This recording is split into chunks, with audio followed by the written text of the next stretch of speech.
Bom dia, pessoal. Bom dia mesmo. Bom dia, boa quarta-feira. Hoje é dia 22 de janeiro de 2026, são 7 horas da manhã.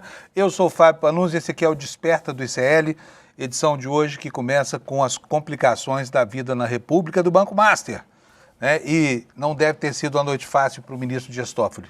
Estou aqui me compadecendo dele desde já, porque ontem apareceram duas reportagens, uma no site Metrópolis, outra no jornal Estado de São Paulo, que são capazes de botar uma grande pulga do tamanho de uma galinha atrás da orelha do país. Afinal de contas, tudo leva a crer que esse resort no Paraná, do qual a gente já tem falado aqui há cerca de 10 dias, o Taiaiá Água Resort, que fica em Ribeirão Claro, no norte do Paraná, quase na divisa com São Paulo, é, na verdade, do ministro Dias Toffoli. Né? A propriedade desse imóvel tem sido um mistério. Ela, ao longo dos últimos anos, ela mudou de mãos algumas vezes, mas sempre ali no entorno do ministro. Aí o Jornal Estado de São Paulo enviou uma equipe de repórteres para Ribeirão Claro, onde está a sede da empresa formada pelos irmãos de Toffoli quando compraram a participação acionária nesse resort. E sabe o que tem lá? A casa do irmão do Toffoli. E sabe o que tem nessa casa? Não tem nada, é uma casa modesta. E a cunhada do Toffoli disse para os repórteres do Estadão que o marido dela nunca foi sócio de resort nenhum. Então a situação começa a ficar extremamente complicada para esse ministro do Supremo, que chamou para si o processo do Banco Master e sentou em cima das provas, inclusive nomeando peritos lá para ter acesso exclusivo, para que ele tenha controle absoluto sobre tudo que vaza nessa complicadíssima trama da relação entre Toffoli, Banco Master, JBS e tudo mais. Nós vamos mostrar tudinho isso para vocês hoje, tá bom? O planeta também pegando fogo, mas hoje o dia amanhece um pouco mais tranquilo do que ontem, porque em Davos o Trump, que é um sujeito mercurial, mudou de ideia com relação à Groenlândia. Diz que agora não vai mais tarifar a Europa e também não vai usar a força militar para tomar na marra a Groenlândia, porque conversou com o chefão da OTAN, que é um puxa-saco dele, aliás, e saiu de lá dizendo que estavam estabelecidas as bases para um acordo que satisfaria a necessidade de proteção dos Estados Unidos. Né? Ninguém entendeu nada, mas, enfim, o presidente dos Estados Unidos é o homem do botão vermelho. Todo mundo respirou aliviado quando essa notícia saiu, vindo direto lá da Suíça, de Davos. Né? E vamos saber como é que vai ser o dia de hoje. Aqui no Brasil nós temos todas as confusões do Banco Master e o ministro Fachin numa jornada, digamos assim, numa agonia, né, para conseguir 2 votos a mais entre os seus colegas para instituir um código de conduta. Passou da hora de fazer isso, né? Ele já tem 5 votos, foi atrás do ministro Flávio Dino e continua cabalando votos porque vai, e a cada dia que passa a necessidade disso é mais patente, porque ele vai tentar estabelecer um código de conduta dizendo o que pode e o que não pode na relação entre os ministros do Supremo e advogados, que são parentes, né? E, enfim, pessoas que litigam no Supremo sob as bênçãos de ministros que são amigos, amigões, inclusive dos advogados. Enfim, essas idiosincrasias que a gente tem visto agudas nos últimos dias, tá? Então, essa é a essência do jornal de hoje. Nós temos também uma palhinha sobre futebol aqui todo dia de manhã para esquentar a audiência, né? Então já vou aproveitar e chamar o meu queridíssimo amigo Alex Amorim, meu personal advisor desportivo. Já se recuperou, Alex, dos 4-0 do Palmeiras ou ainda tá triste ainda? Bom dia, Panunzi, bom dia a todos. Bom dia, audiência, vamos nessa. E sim, Panunzi, eu me recuperei, estou mais feliz, ainda mais ontem com a vitória da Portuguesa em cima do São Paulo, me alegrou meu dia, então estou recuperado do 4-0, o chocolate que a gente tomou ali no domingo, Panunzi. Não, mas peraí, mas não descontou nem de longe, Alex. 4-0 é uma coisa histórica, sabe? Só aquele 7-1 do Brasil na Copa de 2014 pode ser pior do que um 4-0, né? Do Novo Horizontino. Sim. Novo Horizontino, se fosse ainda, sei lá, o Flamengo, entendeu? O Corinthians, mas o Novo Horizontino, sim. Eu fui dormir incomodado, triste de saber do estado de depressão do meu amigo Alex. Sim, só me fazendo um ajuste aqui. Não foi domingo, foi na terça-feira que a gente perdeu de 4-0 ali do Novo Horizontino. Eu fiquei meio triste, meio abalado. Tá chegando a Páscoa e o Palmeiras já levou o chocolate. Panunzio, tem uma curiosidade que o Palmeiras sempre tem uma palmeirada. Fazia uns 2 anos que o Palmeiras não sofreu uma goleada e então esse ano a gente já começou dando aquela primeira palmeirada, perdendo pro time que não tem tanta relevância assim no cenário nacional. Não, mas peraí, já tinha perdido a copinha, né? Sim. Foi a segunda derrota do Palmeiras esse ano. A coisa tá bem feia lá pro lado do Abel e do time inteiro, né? Isso mesmo. Lembrando que agora no sábado, Panunzio, teremos o jogo 6h30 da tarde entre São Paulo e Palmeiras, lá na Arena Barueri. O jogo vai ser sofrido, porque eu não sei qual time vai jogar e entrar pior ali, em Panunzio. Tá, vai ser um 0-0 redondo, assim. Sim. Ô Alex, me conta uma coisa. O que aconteceu com o São Paulo lá em relação ao impeachment do Casares? Então, Panunzio, fazendo aquele link, o Júlio Casares anunciou nas suas redes sociais ontem a renúncia do cargo. Ele mesmo soltou a nota, eu trouxe aqui um trecho que ele diz que não renunciou anteriormente, porque ele entendia o seu dever em exercer até o fim o direito e a ampla defesa ao contraditório ali das provas que foram lançadas contra ele, e com isso o Panunzio ele deixa o mandado ali de presidente definitivamente do cargo de São Paulo, e o Harry Macy Jr., que é o seu vice-presidente, será o presidente até o final do mandato, que estava previsto para ser até o próximo ano, Panunzio. Então, o processo de impeachment provavelmente já vai ser descartado, e essa renúncia foi feita ontem nas redes sociais do então ex-presidente do São Paulo, Panunzio. Muito bom, muito bom. Temos mais? Sim, só para finalizar, Panunzio, porque eu sei que o Desperta está cheio de pautas quentes. O São Paulo perdeu ontem de 3-2 para a Portuguesa. Tem um detalhe importante, Panunzio, fazia 12 anos que a Portuguesa não vencia nenhum clássico paulista e 16 anos que não vencia o São Paulo no Morumbi. Então, parabéns aos torcedores da Portuguesa. E hoje, Panunzio, para não deixar passar, teremos Santos Alex, e Corinthians. Me desculpa, eu nem sabia que existia ainda a Portuguesa. Faz tanto tempo que não ouço falar dela. Sim. Que não sabia. Para mim, o último torcedor da Portuguesa tinha sido o deputado Arnaldo Faria de Sá, que era um grande entusiasta, mas já morreu, inclusive, o Arnaldo. Sim. Né? Quer dizer que tem outros. Depois da polêmica que aconteceu em 2011, 2012 ali, que ela caiu para a Série B por conta de colocou um jogador irregular na partida, para nos meio que ela entrou em declínio, tanto no Campeonato Brasileiro, tanto no Paulista. E eu conheço o torcedor, o Rafael, que estudou comigo na faculdade. Ele fazia até parte ali do grupo da Leões da Fabulosa, que é a torcida organizada da Portuguesa, Panunzio. Então, parabéns, torcedores da Lusa. Parabéns, Portuguesa, por ainda existir. Alex já sumiu aí, gente. O Alex está tão tristinho, tá até pena de ver. A gente chega aqui de manhã, tá chorando pelos cantos. Aí 4-0, Novo Horizontino. Acontece, né? De vez em quando um time grande toma um tropeção, dizem um trupicão, que nem diz lá em Minas Gerais. E aí é a hora de aguentar a gozação de todo mundo, né? Eu, pessoalmente, me sinto muito à vontade para tirar sarro de quem quer que seja, porque eu não tenho time, eu não torço para ninguém, não torço nem a favor nem contra. Então é ótimo quando acontece uma coisa dessa, porque aí... Ó, fala aqui para todo mundo, Alex. Tem o Uberlândia Esporte Clube, Panunzio. Você falou para todo mundo agora ou só para mim? Sim, para todo mundo. Beleza, o Uberlândia Esporte Clube, né? Exatamente. Um dia eu conto para vocês porque que o vôlei e a peteca são os esportes mais populares lá de Uberlândia. Graças muito ao Uberlândia Esporte Clube, que o Alex lembrou agora. Bom, pessoal, vamos para a meteorologia? Vou abrir com um mapa diferente hoje aqui, a previsão do tempo para vocês. Olha, isso aí é o mapa, são as imagens do satélite, só para a gente ter uma ideia. Aí no fundo você tem o mapa do Brasil e olha só a quantidade de formações meteorológicas de grande porte sobre o norte do Brasil, sobre a faixa de litoral que vai desde Espírito Santo até Natal, né, Fortaleza, e aí espalhando essa umidade pelo Brasil inteiro e chuva que cai do céu, tá bom? Por isso, olha, no mapa dos avisos, hoje nós temos toda essa faixa alaranjada aqui sujeita a tempestades, né? Tempestades têm apavorado as pessoas aqui no Brasil, aliás, no mundo. Nós tivemos ontem imagens terríveis na Sicília. Eu vou tentar mostrar para vocês ainda na edição de hoje. Provavelmente não vai dar tempo, mas se você abrir o seu Twitter ou Instagram, você vai ver ondas de 8 metros lá, devorando construções na costa da Sicília, na Itália, né? E chuva de granizo caindo também no Rio Grande do Sul, uma coisa horrorosa. Quem nega a mudança climática está sofrendo de algum tipo de dissonância cognitiva, porque não é possível continuar negando que haja algum problema no clima do mundo com tantas evidências de que alguma coisa está muito errada, né?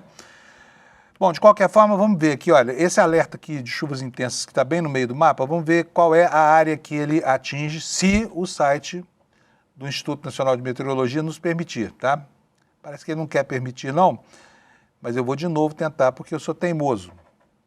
E, de novo, ele que é mais teimoso do que eu não vai me deixar ver nada. Então, tá bom. Você já sabe que nessa faixa grandona aqui, que varre todo o país, né, de Rondônia e do Amazonas até o Espírito Santo, vai ser um dia de muito aguaceiro, tá bom? E agora vamos para as temperaturas nas capitais, vamos saber como é que fica a capital do seu estado, porque aí você fica sabendo como é que vai ser o clima aí pertinho da sua casa. Em Porto Alegre, calorão volta, já temos 30 graus de previsão de temperatura máxima nas horas mais quentes do dia, só que não chove, tá? Em Florianópolis vai ser um dia de tempo nublado, com 28 graus de máxima. Em Curitiba, a mesma previsão. Aliás, previsão de céu aberto em Curitiba hoje, hein? Poucas nuvens, 25 graus Celsius de temperatura. Aqui em São Paulo, a temperatura baixinha, uma manhã super agradável. Hoje começou com 16 graus. A máxima vai só até 21 graus Celsius, tá? Tem possibilidade de chuva isolada à tarde. No Rio de Janeiro também inverno rigoroso lá, porque carioca, quando faz 24 graus de máxima no Rio de Janeiro, anda na rua de touquinha e cachecol. Então vai ser um dia desses hoje, viu, gente? Nuvens, pancadas de chuva, trovoadas e o pessoal de cachecol no Rio de Janeiro para enfrentar um verão com 24 graus de temperatura máxima num dia como hoje. Em Vitória vai fazer 25, vai chover. Em Belo Horizonte também vai chover e a máxima será de 21, está fresquinho também na capital do meu estado natal. Vamos ver Brasília. Brasília, 22 graus, chove lá para a felicidade dos brasilienses, temperatura máxima de 22. Em Goiânia, também uma temperatura agradável, mas mais quente, fechando o dia com 28 graus. Em Cuiabá, serão 33 graus, com muita chuva. Em Campo Grande, poucas nuvens no céu, dia de céu aberto, com 32 graus de temperatura máxima. Em Porto Velho, 29 graus, com muita chuva. Em Rio Branco, a mesma previsão. Com quanto de temperatura aqui? Com 29 graus. Manaus terá 32, Boa Vista lá em Roraima, 35 graus. Em Macapá, no Amapá, 31 graus Celsius, tem possibilidade de chuva isolada. A mesma coisa lá em Belém do Pará, com máxima de 32. E Palmas, Tocantins, terá 30 graus de máxima, chovendo bastante lá durante todo o dia de hoje.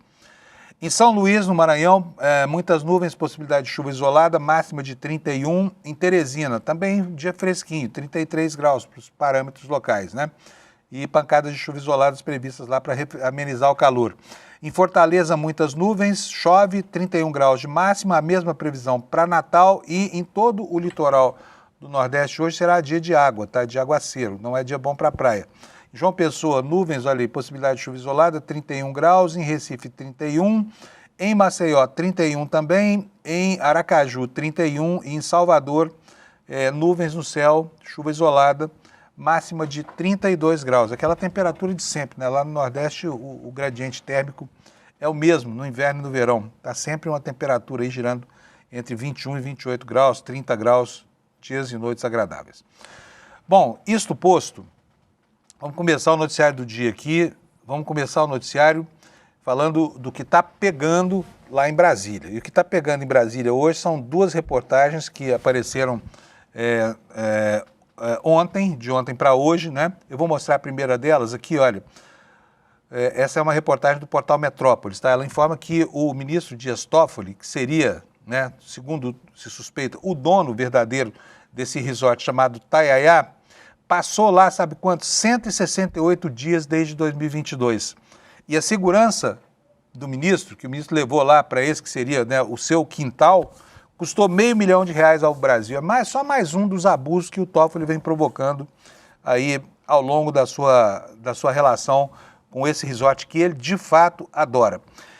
O que aconteceu? Eu vou falar primeiro do Metrópolis. O Metrópolis mandou uma equipe dele até esse resort do Toffoli, eles se hospedaram lá e ficaram lá. E olha, conversaram com funcionários, conversaram com moradores e acabaram descobrindo que lá, como a gente vem afirmando já aqui há 10 dias no ICL, o Toffoli é o dono. Todo mundo informa isso. Não, isso aqui é do Toffoli. Esse resort tem até, segundo a apuração do Metrópolis, uma casa que é só do ministro. dentro da área do resort, mas só ele, a casa dele, lá dentro do resort. E aí vem a pergunta, o que esse ministro tem que ter casa dentro de resort, já que ele alega que não tem nada a ver com esse resort, né? O que cada dia que passa fica mais difícil de acreditar. Então vamos ver primeiro um trechinho da matéria do Metrópolis, que eu pedi para separar, e já estou recomendando a vocês que vão depois ao site para que vocês possam ver lá, né, do que trata, para acompanhar a reportagem inteira, tá? Quem faz essa matéria sobre essa questão dos 168 dias do Taiaiá é a jornalista Andresa Matais. Vamos ver o vídeo. Roda para nós, por favor, Alex. É que, na verdade, o Beto vendeu aqui para os fiel, vendeu para o Toffoli. Nossa, eu acho que é até hoje. Ah, esse aí é o ministro, né? Diz que vendeu pro Paulo Humberto, que é o cara que a gente respeita aqui dentro. Entendi. Mas o Toffoli vinha aqui, né? Ele tava no final da semana de Natal, Ano Novo, ele tava com 180 pessoas dentro da Deu festa? Deu trabalho. No Natal ele tava aí, a gente serviu ele. Ah, é o Toffoli, né? Ele veio com os seguranças dele. Nossa, nós vimos. Ele vem aqui, ele fala com vocês também? Está falando são funcionários, né, que a reportagem não identifica, mas são funcionários do Taiaiá. E aqui eu vou acrescentar mais uma informação. O ministro Dias Toffoli é useiro e vezeiro ir a esse resort, levar amigos, companheiros, inclusive do Supremo Tribunal Federal. Não sei se ele diz que é o dono do resort ou não, mas ele faz isso tudo aí, festas, né? Fecha o hotel, faz festa lá e tudo mais. E, inclusive, o aeroporto de Ourinhos, que é a cidade mais próxima, o aeroporto mais próximo lá do município de Ribeirão Claro, o ministro é muito famoso lá. Houve até um episódio que eu vou contar para vocês, eu chequei esse episódio, a informação está confirmada. Em meados do ano passado, esse aeroporto sofreu com uma tempestade que se abateu lá sobre Ourinhos e o prédio do hangar acabou sendo destelhado. E num desses dias o ministro Dias Toffoli passou por lá e se ofereceu, inclusive, para mandar reformar o aeroporto, né?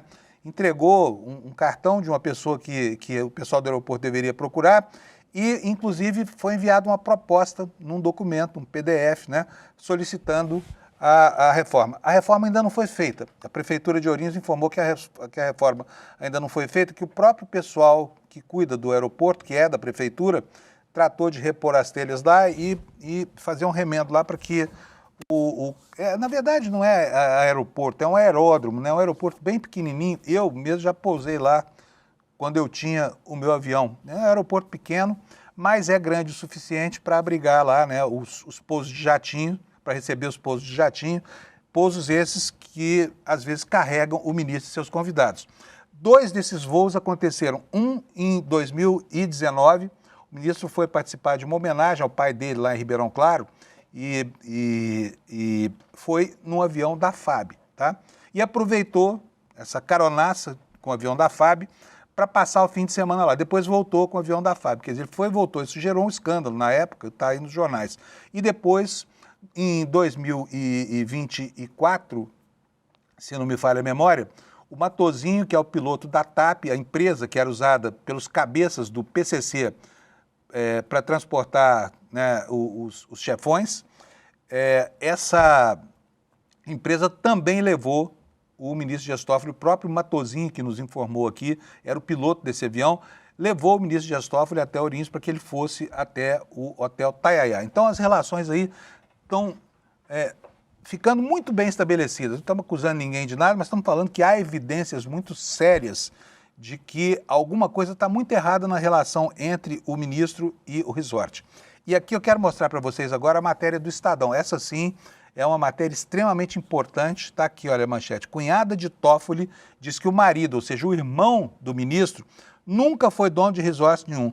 Aí ela fala assim, sócio, olha aqui a minha casa. Eu vou mostrar esse vídeo do Estadão para vocês e vocês vão poder formar direitinho o conceito sobre isso que está acontecendo na relação entre o ministro do Supremo Tribunal Federal, o ministro da Suprema Corte Brasileira e um empreendimento que a cada dia fica mais suspeito. Roda para nós, Alex, por favor, o vídeo do Estadão. Por favor, o José Eugênio Dias Toffoli mora aqui? Meu nome é Pedro, eu sou repórter do Estadão. Eu queria conversar com ele sobre os investimentos da Meredith, que também está nesse endereço, no resort Itaiaiá. Seria possível? Eu sou do jornal Estado de São Paulo, eu sou repórter. E eu queria falar com o José Eugênio. É porque essa casa, que eu acredito que é essa casa da senhora, né? É porque essa casa parece como a sede de uma empresa chamada Meredith Participações, que tem Meredith Participações, Meredith, que está no nome do José Eugênio e do José Carlos Dias Toffoli, são irmãos, né, do ministro. Essa casa minha é financiada, financei com meu dinheiro. O José Eugênio não mora aqui, não? Ele não tá, ele viajou. Ah, sei. Ele trabalha com o CREA, da engenharia. Ah, sim. A senhora é a Cássia. Isso. Essa casa eu financiei 25 anos. Não, sim. Eu não sei de onde que tá saindo isso aí. A senhora comprou em 1998. Foi. Eu peguei os documentos no cartório, só que o José Eugênio e o José Carlos, que é o padre Carlão... Mas não tem nada a ver, ele é padre. Não, sim, mas essa casa aparece no registro da empresa que comprou... essa casa aparece como sede da empresa que empresa que comprou a participação no resort Itaiaiá. Desculpa, moço, mas acho que eles não têm mais o que inventar. Não, moço, mas é porque é o que mostra nos documentos, eu só segui os documentos e cheguei mas aqui. O povo está inventando muita coisa, não existe isso. Essa casa eu financiei, quando eu financiei essa casa, eu morava na casa do meu pai, não tinha nem como fazer essa casa, a gente não tinha nem dinheiro. Nossa. Entendeu? Não, tudo bem. Meu marido é engenheiro, então ele trabalha com coisas que tem também de engenheiro. Ele é engenheiro eletricista. Não sei se você já viu. Sim, eu vi. Engenheiro eletricista, então ele pega projeto.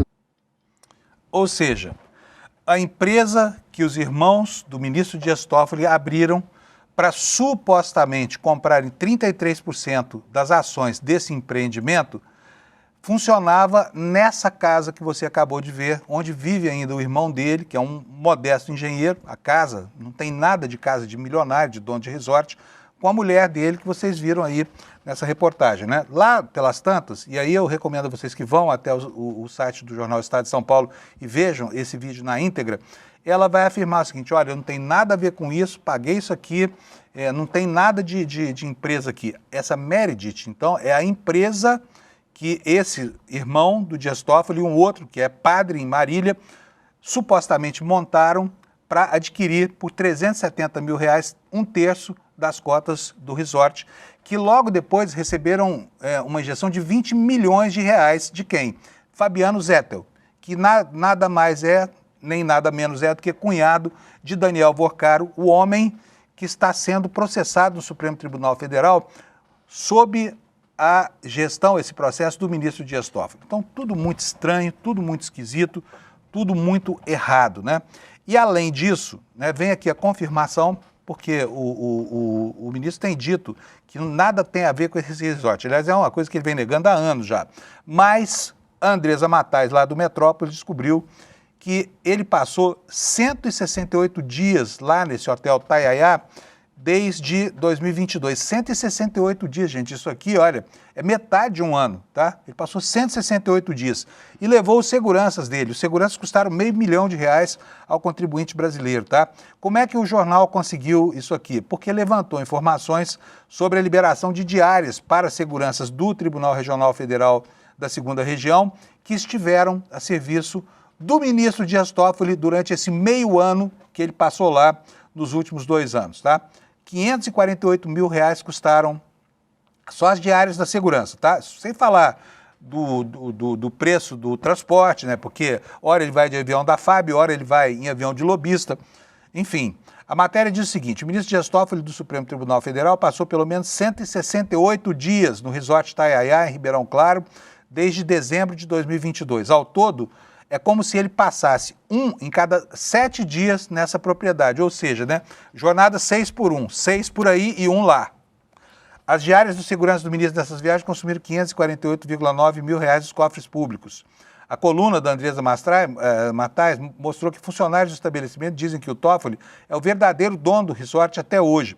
Essa alegação dos funcionários condiz com o padrão de viagens de Toffoli. Ele foi ao Itaiaiá 7 vezes desde que o resort foi supostamente, vendido para o advogado Paulo Humberto Barbosa em abril de 2025. E nessas 7 viagens passou 58 dias no local. Gente, é muito rolo. A gente vem falando disso aqui. Na sexta-feira passada, eu e o Lula aqui levantamos um material muito grande sobre as alterações no contrato social dessa empresa. Muitos de vocês ficaram até bravos comigo, não entenderam porque que a gente estava dando tanta informação, tantas minúcias, tantos detalhes sobre a sucessão, né, dos negócios feitos em relação ao capital social dessa empresa. Está explicado, entenderam? É isso aí. Hoje as suspeitas estão nos jornais, elas são gravíssimas e em Brasília vai ser um dia de terror por conta dessa história toda aqui. Daqui a pouquinho a gente vai continuar falando quais seriam as saídas, mas eu quero chamar agora o meu querido amigo Kleber Lourenço, porque o Kleber tem muitas informações para a gente hoje sobre esses casos aí. Kleber, bom dia para você. Bom dia, Panunzio, tudo bem? Tudo bom? Vamos começar pelas CPIs do caso do Banco Master lá em Brasília. Por quê? Porque são 3 pedidos de CPI, já com assinaturas coletadas em número suficiente. Uma na Câmara, uma no Senado e outra no Congresso, uma CPMI, uma CPI mista. O que acontece com a da Câmara?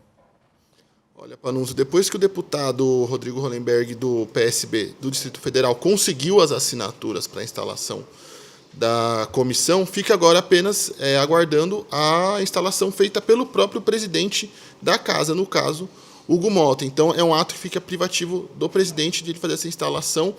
E eu conversei com aliados do presidente da casa e eles vêm sinalizando que, muito provavelmente, o Hugo Mota não vai fazer a instalação dessa comissão, apesar da proporção do escândalo. A gente tem ministro do STF ali enrolado até o pescoço com essa história, a gente tem diversos políticos ali roendo as unhas com esse episódio, a gente tem cifras milionárias e até bilionárias também em torno desse caso, mas aparentemente não é uma prioridade do presidente da Câmara, Hugo Mota, fazer a instalação dessa comissão. Diga-se de passagem, recentemente, em uma entrevista, o senador Renan Calheiros acusou tanto Hugo Mota quanto o ex-presidente da Câmara, Arthur Lira, de serem responsáveis pela pressão exercida no TCU para que tentasse reverter a liquidação do banco no tribunal.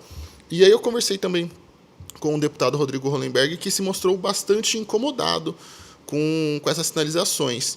Ele me disse, vou até ler aqui exatamente o que ele falou para mim, Panunzio.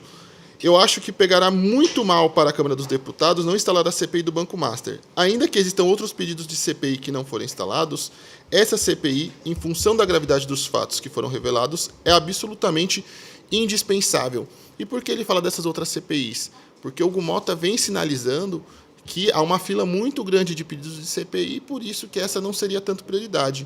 Um aliado próximo de Hugo Mota me disse a seguinte frase, quando eu comentei sobre essas sinalizações de que não levaria adiante a comissão. Tem uma fila de CPIs na frente. Acredito que com essa não será diferente.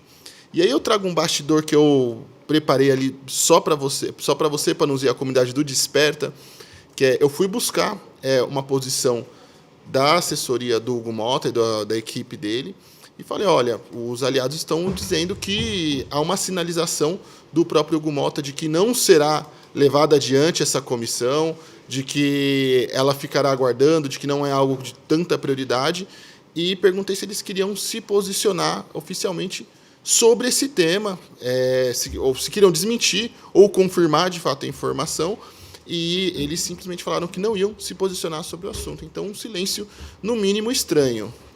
Bom, eu quero mostrar para vocês aqui, gente, olha aqui a matéria do Kleber Lourenço, que está no nosso site, tá? Essa matéria aqui é uma matéria muito importante para a gente entender o clima político no dia de hoje, né? Até porque, viu, Kleber, essas posições tendem a se alterar com o passar do tempo. Você tem um goleiraço ali na Câmara, segurando todos os chutes que vêm nesse gol, e você tem o outro lá no Senado, mas tem uma CPI mista.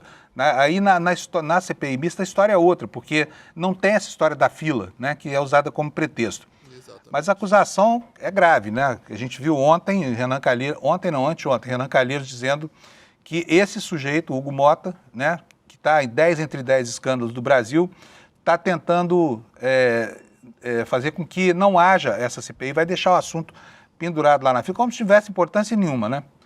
Bom, Kleber, coisa assunto... lateral. Coisinha à toa, num país acostumado. Agora, esse escândalo do Banco Master, hein, periga entrar para o Guinness do Brasil como o escândalo mais robusto da história, porque ele envolve gente de tudo quanto é lado.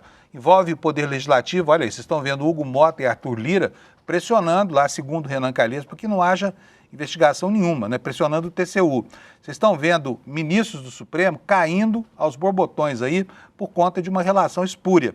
E vocês estão vendo banqueiros, gente da Faria Lima, completamente enrolado com isso. Advogadões lá em Goiás, né, de empresas enormes como a JBS, que de repente compram de uma maneira estranha uma parte do empreendimento que parece ser para ocultar o verdadeiro dono. É disso que trata.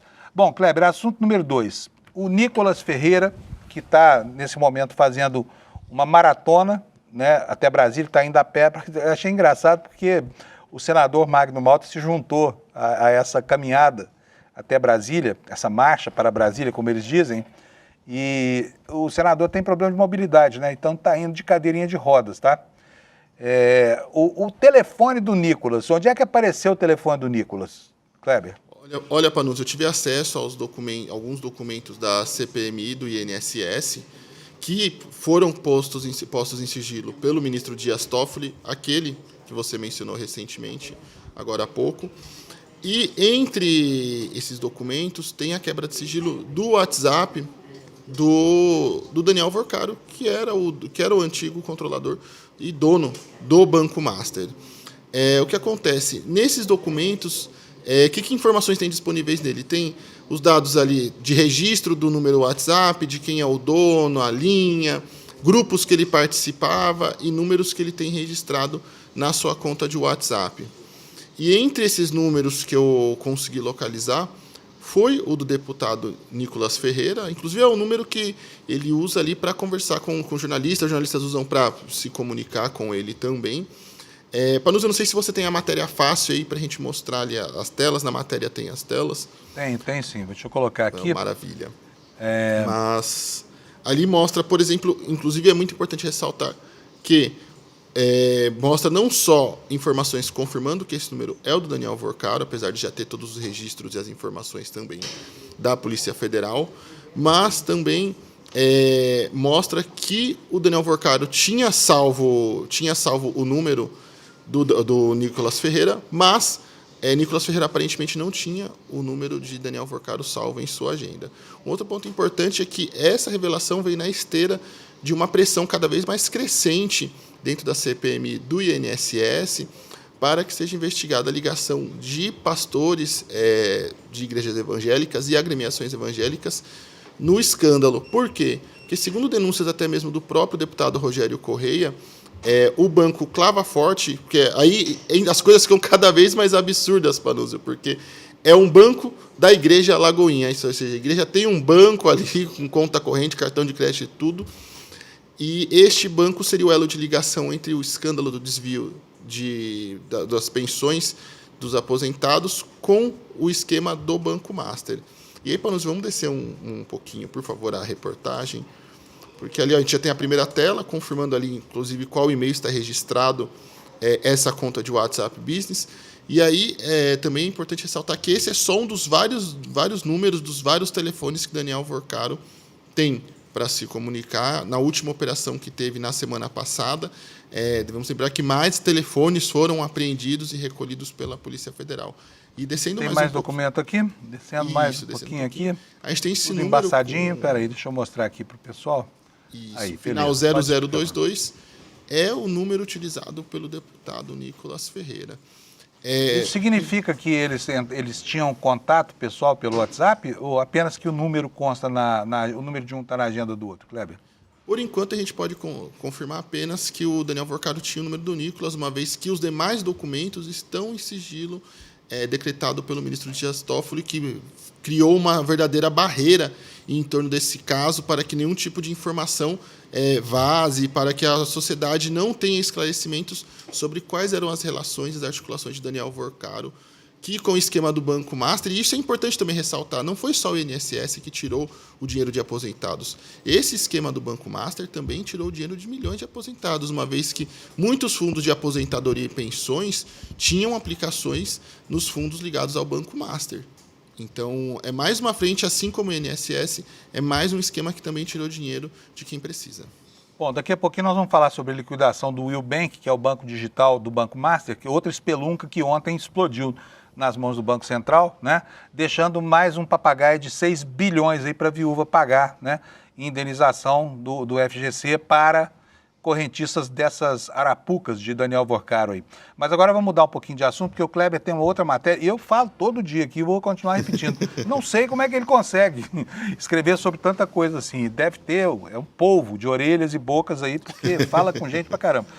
Depois você me conta como, que eu quero aprender, viu, Kleber? Pode Olha deixar, aqui, Panunzio. Matéria do Kleber Lourenço, não preciso nem dizer, quase tudo aqui é matéria do Kleber Lourenço. Exército detalha atividades generais após início de trabalhos para a remissão da pena. O que é isso aqui? O Kleber está perseguindo esse assunto já faz alguns dias, desde que saiu a informação de que os generais Mário Fernandes, o Paulo Sérgio e outros estavam sendo contratados pelo Exército para trabalhar principalmente na elaboração de conteúdos para os alunos em formação nas academias, né? E o Exército tinha se recusado a responder como é que seria esse trabalho, o que eles fariam, mas agora respondeu, né, Kleber? Qual é a resposta? Exatamente, Panunzio. Nessa resposta, primeiro, eles confirmaram que o general Paulo Sérgio Nogueira já iniciou os trabalhos com a força e ele iniciou numa data muito peculiar. Ele começou agora em 8 de janeiro de 2026, ou seja, no aniversário da tentativa de golpe. Uma efeméride, né? Quer dizer, é até engraçado, isso é o país da piada pronta, isso não é possível, assim, que isso não passe, né, não seja percebido, porque foi um dia em que o Brasil inteiro estava pensando no 8 de janeiro, dia 8 de janeiro, uma data que entrou para a história, e foi o dia também que o Exército acolheu lá o general Paulo Sérgio Pinheiro, condenado, presidiário, cumprindo pena pesada, porque não rechaçou o golpe como deveria ter rechaçado, né, Kleber? Exatamente.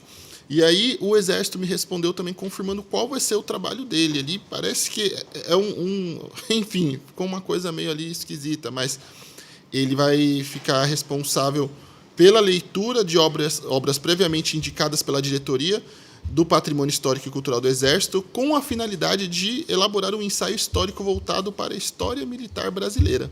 Oh, então ele vai escrever a história do golpe, é isso? É o que tudo indica, sim. Além disso, a Força também me informou que o general Paulo Sérgio Nogueira não tem previsão de remuneração para essa atividade. Então, é uma atividade não remunerada prevista apenas para fins de redução da sua pena, Panunzio. E olha, a remissão é uma remissão importante, só que eu não sei no caso do trabalho como é que é feito o desconto, mas a leitura, por exemplo, faz com que um preso que lê 12 livros por ano, que é uma coisa que qualquer pessoa minimamente culta tem que ler, um livro por mês, se ler um livro por mês e fizer uma resenha provando que leu, o condenado ganha 48 dias de desconto na pena, ou seja, 1 mês e meio a cada ano.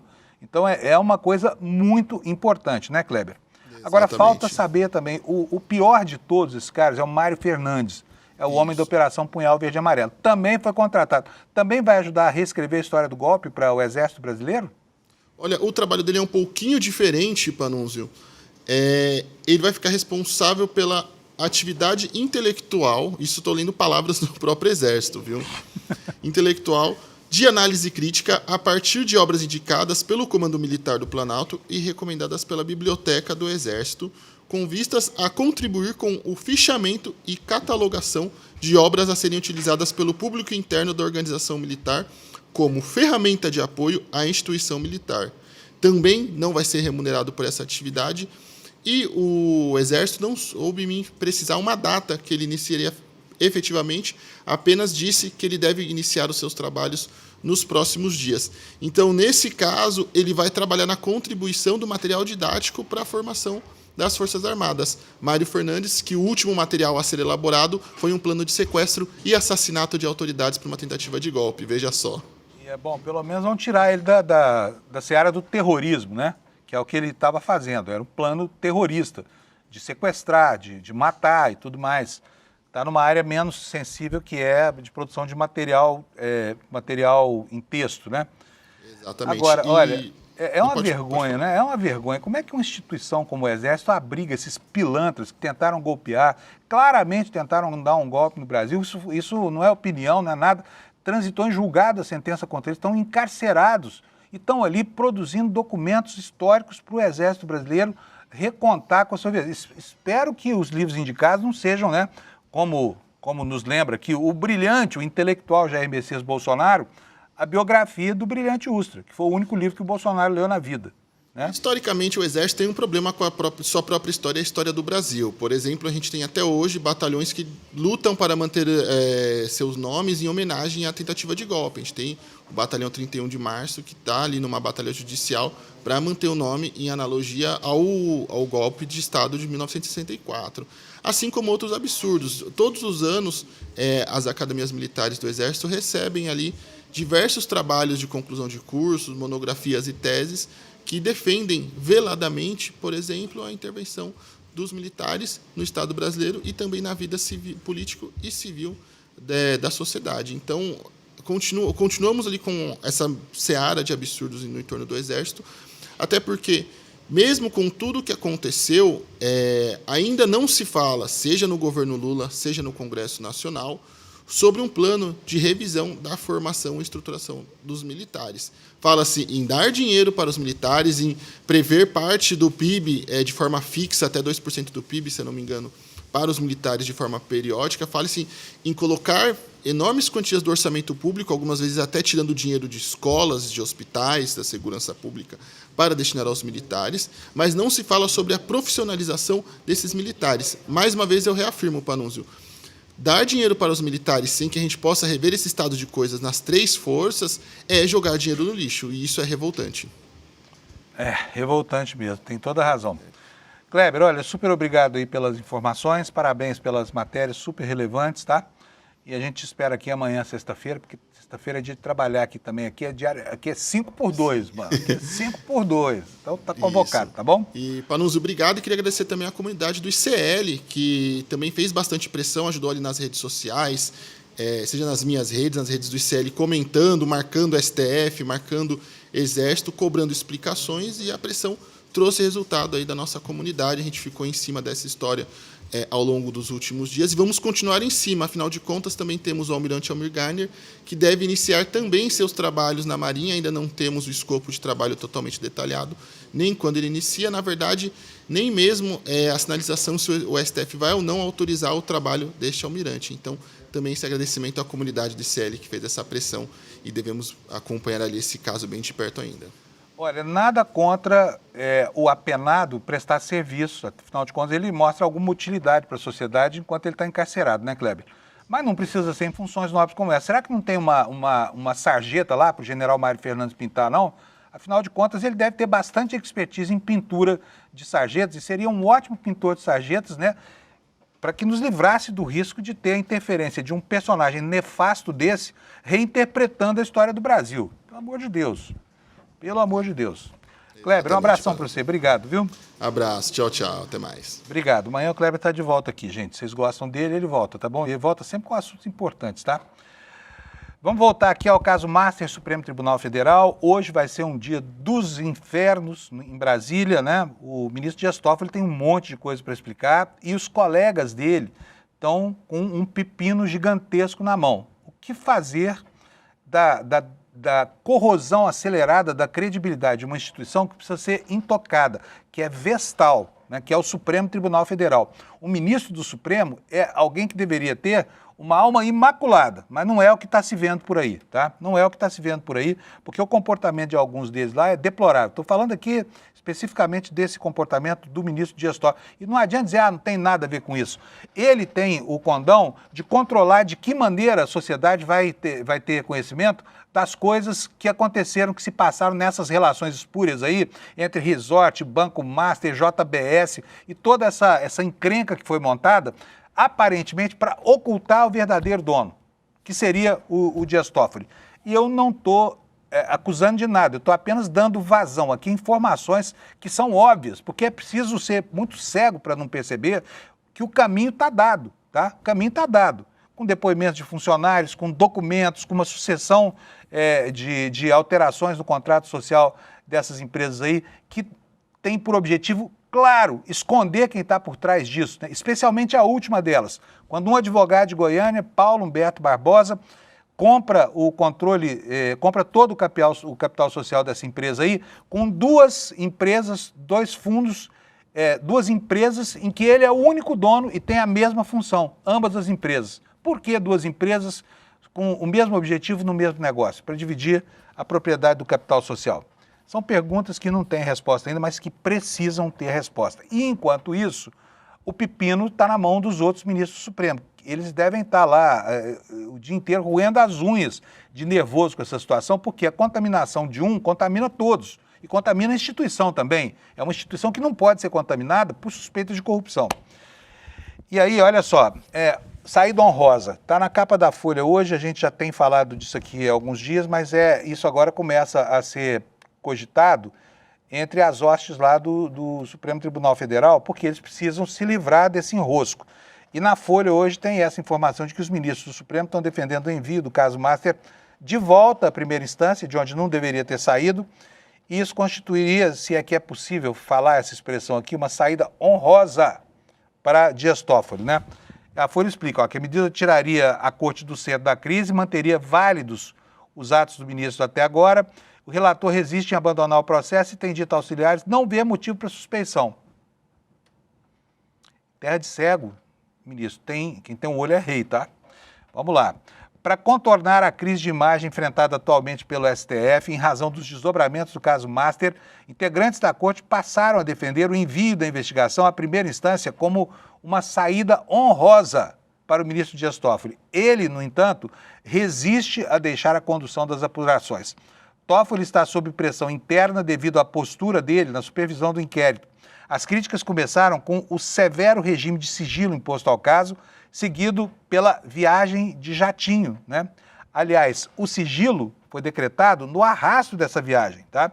Com um dos advogados da causa e por negócios que associam seus familiares a um fundo de investimentos ligado ao Master, como revelou a Folha, como revelaram vários veículos de imprensa nos últimos dias. A Operação Compliance Zero, cujo principal alvo é o dono do Banco Master, o Daniel Vorcaro, começou na Justiça Federal em Brasília, mas subiu para o Supremo Tribunal Federal depois que a PF apreendeu um documento que apenas cita, que não determina que esse deputado seja investigado, João Carlos Bacelar, do PL da Bahia, porque o deputado, se passar a condição de investigado, aí sim, como ele tem foro privilegiado, o assunto tem que subir para o Supremo. A matéria continua. Outra investigação que se iniciou no âmbito da Justiça Federal em São Paulo também foi enviada ao Supremo e fundamentou a segunda fase da operação, deflagrada no último dia 14, que apura suspeitas de fraudes realizadas no Master por meio de fundos de investimento, incluindo empresários. Vocês vão se lembrar disso aqui, né? Foi aquela operação que tanto irritou Dias Toffoli, porque ele teve que mudar a decisão dele, que impedia uma nova busca e apreensão contra Daniel Vorcaro, como a gente viu pela sequência de documentos que ele próprio trouxe para a seara pública, né, retirando o sigilo das decisões recentes dele. Aí fica sempre a pergunta assim, e por que não retira o sigilo sobre o restante?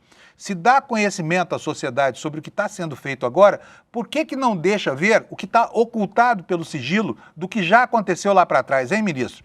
Tem muita coisa para explicar, né? E olha só, a reportagem esclarece aqui, não há até agora qualquer linha de apuração que aponte para o envolvimento do parlamentar nas fraudes bancárias, segundo investigadores da parte do caso. Esse é o deputado Bacelar, né?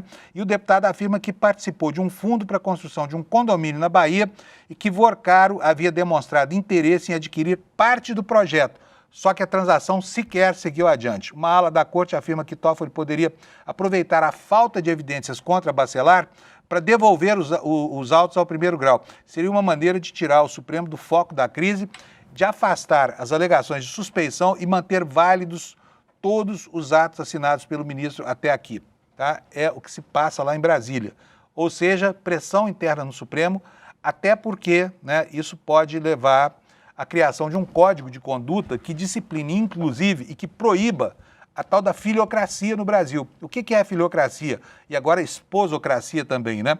Que parentes diretos de ministros advoguem nas cortes em que os parentes trabalham. Ou seja, se você é filho de um ministro, você não pode advogar naquela torre, mas hoje é permitido, por decisão do Supremo Tribunal Federal. E aqui, as suspeitas, elas não ficam adstritas a Toffoli, tá? Tem mais gente aí, vamos lembrar. E hoje, no jornal o Globo, está lá de novo a Malu Gaspar, com outra matéria, dizendo aqui para nós que a atuação do ministro Alexandre de Moraes é desconhecida em 4 órgãos previstos no contrato milionário. É porque finalmente se encontrou um processo em que a esposa do ministro Alexandre de Moraes, cujo escritório foi contratado por 130 milhões de reais pelo Banco Master, teria atuado, tá? O que nos diz aqui a reportagem da Malu Gaspar?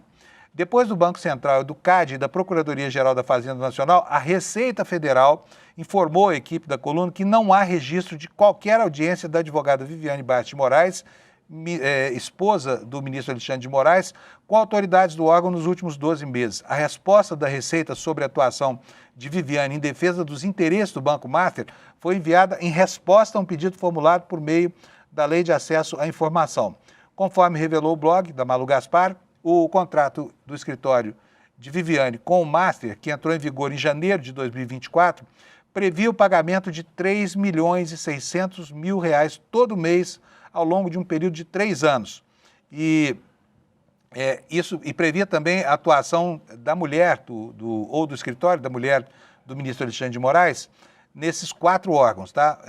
Que são BC, CAD, Procuradoria-Geral da Fazenda Nacional e Receita Federal. E em todos eles, a atividade desta advogada é um mistério, porque ela nunca participou sequer de uma audiência, nem ela e nem os advogados do escritório dela, tá? Seguindo aqui com o assunto, o ministro Fachin está numa cruzada, né, viajando inclusive o Brasil para falar com os colegas em torno da possibilidade de instituir um código de conduta que não está fácil ser adotado, não está fácil como proposta de fazer passar isso, porque tem muita gente no Supremo Tribunal Federal que perderia bastante com isso. Ministros que promovem encontros internacionais de direito, essa coisa toda. A matéria da Folha de São Paulo, que eu vou mostrar para vocês, é essa aí que está na tela. Fachin diz a ministros do Supremo que o Código de Ética não é ideia dele, mas é uma demanda da sociedade, como se fosse preciso explicar algo tão óbvio assim, né? O que nos diz aqui a matéria da Kátia Seabra e da Luísa Martins, da Folha de São Paulo? Na tentativa de convencer os ministros da necessidade de aprovar um código de conduta para contornar a crise de imagem do Supremo, o presidente da Corte, Edson Fachin, tem dito aos colegas que a iniciativa não é uma ideia dele próprio, mas sim uma demanda da sociedade por mais integridade. Fachin concluiu anteontem, terça-feira, uma rodada de conversas com todos os magistrados. Voltou a Brasília em meio às férias para lidar mais de perto com os desgastes enfrentados atualmente pelo tribunal, especialmente devido à condução da investigação sobre fraudes no Banco Master. Segundo relatos feitos à Folha, o presidente do Supremo tentou desvincular do seu nome a proposta de fixar diretrizes para a magistratura dos tribunais superiores, afirmando que a sugestão partiu de entidades como a Fundação FHC, Fundação Fernando Henrique Cardoso, e conta com o apoio, por exemplo, da OAB de São Paulo, a Ordem dos Advogados do Brasil. Nessas interlocuções, diz a Folha de São Paulo, o ministro rechaçou a denominação de Código do Fachin e disse que, embora seja pessoalmente favorável à implementação dessas medidas, nada será imposto, mas construído a partir de um consenso. Prova disso, segundo ele, seria o fato de o texto ainda estar em aberto e apto a receber colaborações. No entanto, um grupo grande, aliás, de ministros ainda resiste ao avanço desse debate e defende que as discussões sejam pausadas até que as tensões se arrefeçam. A avaliação é de que a ofensiva de Fachin a favor do Código de Conduta acontece em um momento inoportuno, deixando os ministros e a própria Corte sujeitos a uma nova onda de ataque. E aqui eu acho graça, porque parece que o problema é o ministro Fachin que inventou. Nada se fala do Toffoli, então, sabe?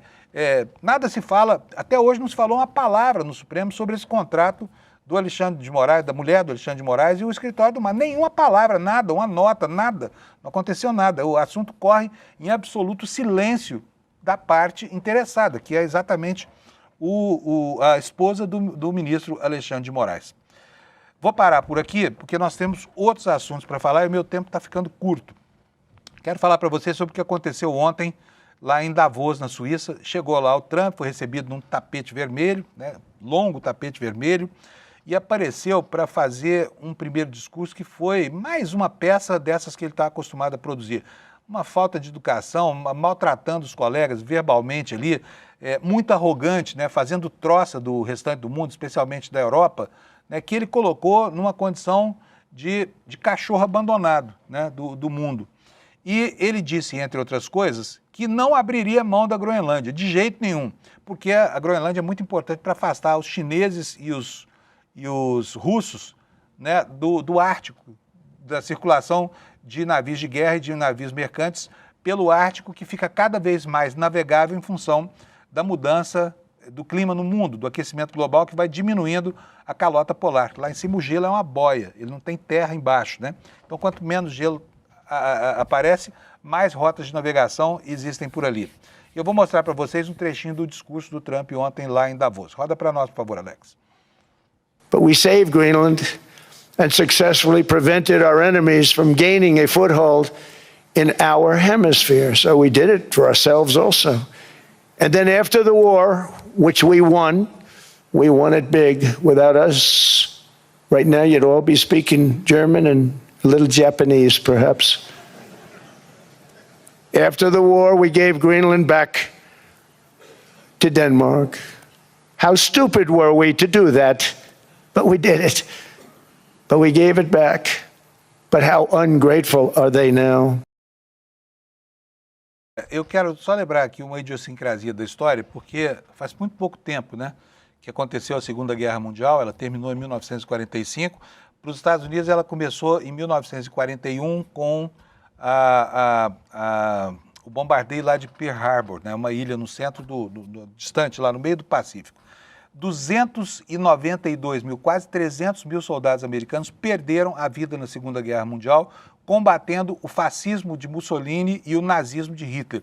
E hoje os Estados Unidos estão numa posição que choca se confrontado historicamente com aquela que orientava o país aí em meados do século passado, né?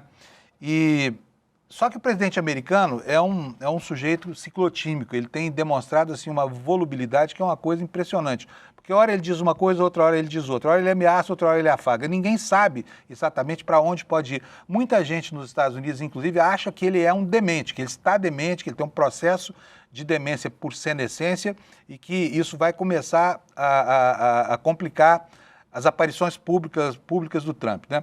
Mas ontem ele, depois de dizer isso, que foram os idiotas, porque devolveram a Groenlândia para a Europa, deveriam ter ficado com ela na Primeira Guerra Mundial, mas na Segunda Guerra Mundial, mas se o critério fosse esse, metade da Europa seria dos americanos e a outra metade seria dos russos, como foi, né, a Alemanha durante muito tempo. E agora ele mudou de ideia, disse que não quer mais a Groenlândia, quer dizer, ele quer a Groenlândia, mas não quer usar a força militar, disse no primeiro discurso, e logo depois ele falou que estava felicíssimo porque esteve com o chefão da OTAN e que conseguiu as bases para um grande acordo envolvendo lá os planos estratégicos para a instalação do Domo de Ouro, que é um programa de defesa, de dissuasão militar do continente americano, tá? E mais, fez um discurso chamando empresários do mundo inteiro, inclusive os europeus especialmente, para investir lá no país dele. Olha só o que é a cabeça desse sujeito. Roda para nós, Alex. To eliminate 10 old regulations for every new regulation, which will soon put many thousands of dollars back in the pockets of American families. To further unleash our economy, our majorities in the House and Senate, which we also took along with the presidency, are going to pass the largest tax cut in American history, including massive tax cuts for workers and family, and big tax cuts for domestic producers and manufacturers. And we're working with the Democrats on getting an extension of the original Trump tax cuts, as you probably know, by just reading any paper. My message to every business in the world is very simple. Come make your product in America, and we will give you among the lowest taxes of any nation on earth. We're bringing them down very substantially, even from the original Trump tax cuts. But if you don't make your product in America, which is your prerogative, then very simply you will have to pay a tariff, differing amounts, but a tariff which will direct hundreds of billions of dollars and even trillions of dollars into our treasury to strengthen our economy and pay down debt. Under the Trump administration, there will be no better place on earth to create jobs, build factories, or grow a company than right here in the good old USA. Ou seja, né? Ou você leva a sua empresa para os Estados Unidos e lá trabalha, independentemente de um programa fiscal mais libertário, ou você fica no seu país e se ferra porque a gente vai instituir o tarifa. Quer dizer, de todo jeito ele quer que os fluxos financeiros de todo mundo irriguem a economia americana, é o desejo dele. Antes de terminar, uma última notícia aqui, bem rapidinho, que está no Valor Econômico de hoje. Olha, a execução das garantias do Will Bank, que é a espelunca digital do Vorcaro, execução das garantias pela Mastercard, acabou comprovando que o Master, sim, tinha participação no capital do BRB, o Banco Estatal de Brasília. O governador de Brasília está devendo tantas explicações. É uma pena que o programa tenha acabado e a gente não consiga enumerar quais são as explicações que o governador de Brasília e outros, né? Outros, do Rio também, enfim, estão devendo sobre esses investimentos suspeitíssimos no banco falimentar do senhor Daniel Vorcaro. Pessoal, bom, vou virar para cá, porque eu quero que vocês vejam o telão. É hoje, 22 de janeiro, quinta-feira, vai ser às 8 horas da noite. A verdade sobre como pensam os brasileiros, a grande pesquisa que entrevistou 10 mil pessoas, feita aqui pelo ICL. Não perca, hoje às 8 horas da noite. Você tem um compromisso muito bacana. Vem aqui, icl.com.br/pesquisa, deixa seu e-mail que a gente te manda o convite para participar dessa revelação que o Eduardo Moreira vai fazer mais tarde, tá bom? Muito obrigado. Na sexta-feira nós vamos... Opa, estamos nós aqui de novo em primeiro lugar, com 22.549 na frente da Jovem Pan. Muito obrigado pela audiência, tá? Queria ver isso todo dia aqui. Amanhã a gente se encontra aqui às 7 da manhã, sexta-feira, para fechar a semana. Tchau, muito obrigado pela sua audiência, até amanhã. Eu tenho certeza que você, quando assiste o resultado divulgado por essas pesquisas eleitorais, pesquisas de opinião, tem aquela sensação de eu sei que não é assim. Nunca me perguntaram, eu duvido que seja assim que o brasileiro pensa. E você tem razão, porque a forma como essas pesquisas são feitas induz as pessoas a responder não o que as pessoas pensam de verdade, mas o que elas acham que é a resposta certa para o que foi perguntado. O ICL realizou um dos seus investimentos mais ousados até hoje e fez a maior pesquisa já realizada no Brasil sobre como pensa de verdade o brasileiro. Usando uma metodologia extremamente moderna, nós entrevistamos 10 mil pessoas nos 4 cantos do Brasil sobre os temas mais importantes. E os resultados são surpreendentes. No dia 22 de janeiro, às 8 horas da noite, o resultado dessa pesquisa vai ser revelado. E não vai sobrar pedra sobre pedra.